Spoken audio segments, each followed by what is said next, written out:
everyone, welcome back again to my channel Being Mommy and More. For today's vlog, I'm going to share to you my papa's recipe for beef caldereta. So here are the ingredients. 450 grams of beef boiled to soften and cube. 800 ml of tomato sauce. 1 medium-sized potato peeled and chopped. 2 medium-sized carrots peeled and chopped. 1 whole red bell pepper chopped. 1/4 cup of frozen green peas. 1 medium-sized onion chopped. 5 to 6 cloves of garlic minced. 3 bay leaves. 1/4 cup of banana ketchup, optional. 165 grams of liver spread. 2 tablespoons of soy sauce. 3 to 4 pieces of bird's eye chilies chopped. Ground black pepper to season. 2 tablespoons olive pomace oil. 500 ml of water. Salt to season. 1 to 2 tablespoons of sugar, optional. First thing to do, boil the beef for at least 1.5 hours until it has softened and slice it into cubes. Next thing to do, pan fry the chopped potatoes until it renders color.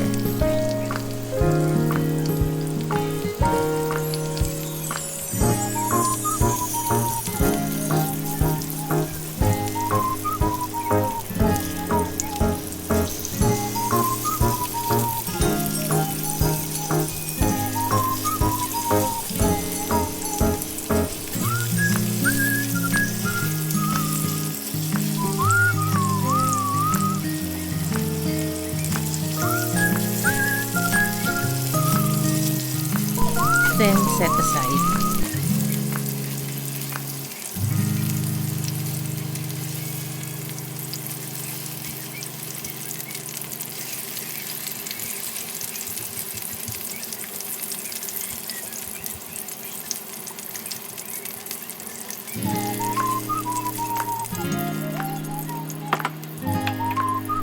Next, pan fry the chopped carrots.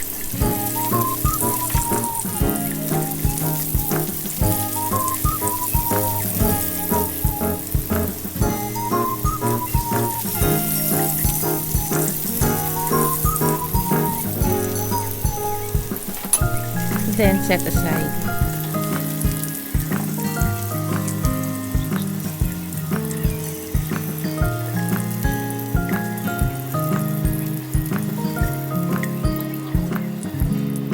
On a medium heat pan, pour the oil.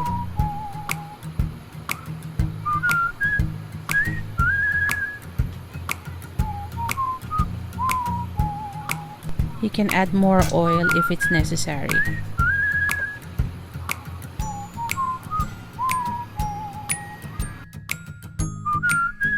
Then you can start sauteing the onions.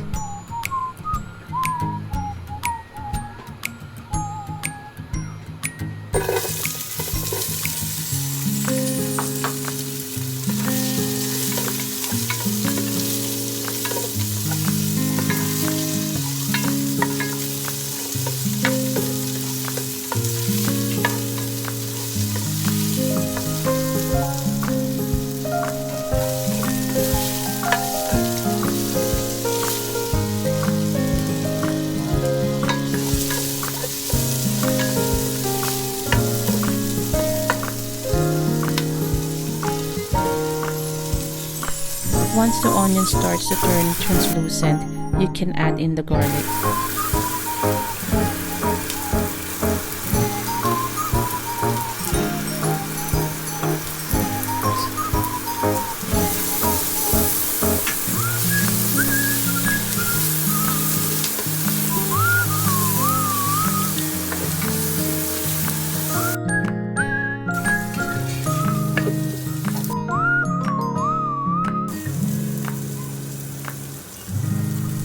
Once the garlic starts to show color, add in the cubed beef and mix them well.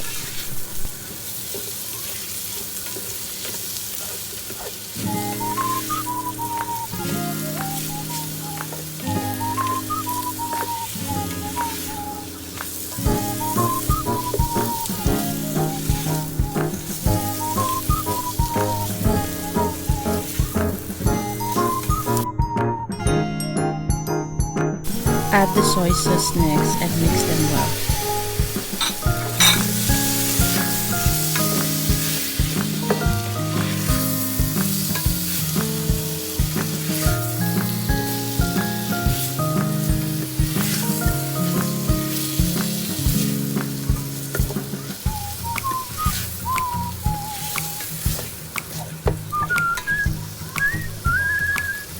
Then pour the tomato sauce and again mix them well.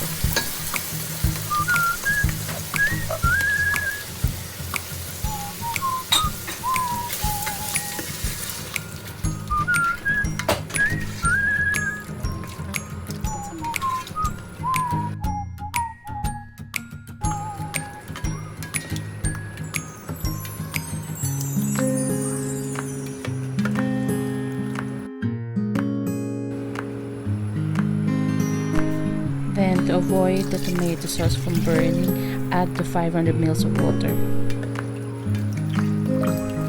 Keep mixing until they're well combined.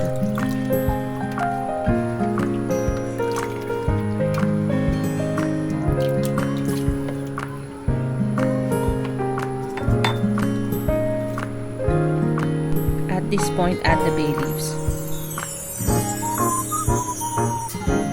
Put the lid on and let it boil for a few minutes. Then add a grinding of black pepper.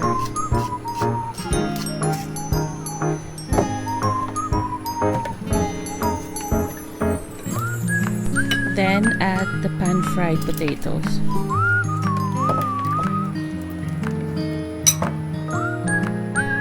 And carrots too.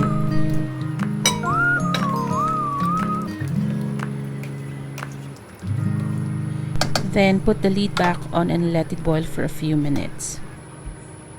Now you can add an optional ingredient of banana ketchup to the mixture for added sweetness. Keep mixing to combine it well. Then put the lid back on and let it simmer for a few minutes.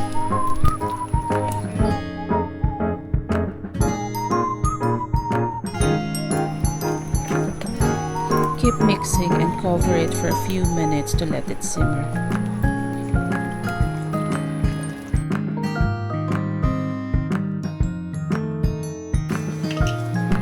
Then add the grinding of salt to season.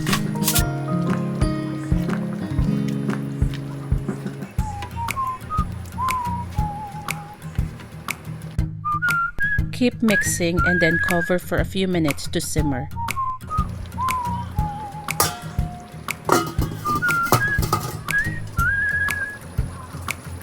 Then add the liver spread and mix it well to combine.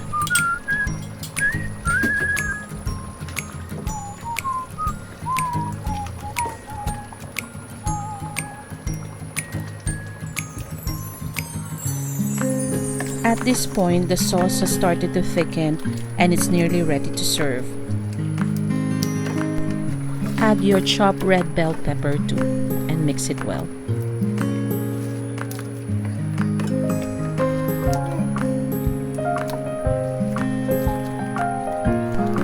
Add the grinding of black pepper to season.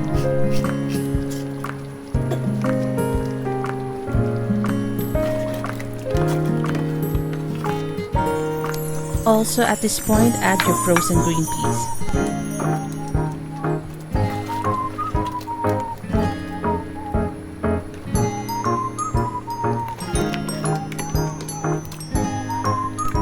The lovely smell of this beef stew is very appetizing.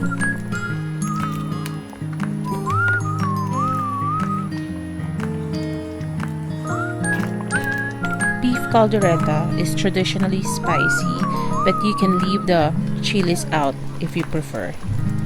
Otherwise, you can add the chilies and mix it well.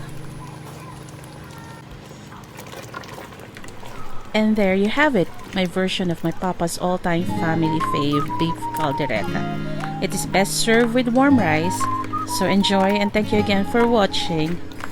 Again, don't forget to subscribe to my channel, Being Mommy and More. See you again soon. Bye!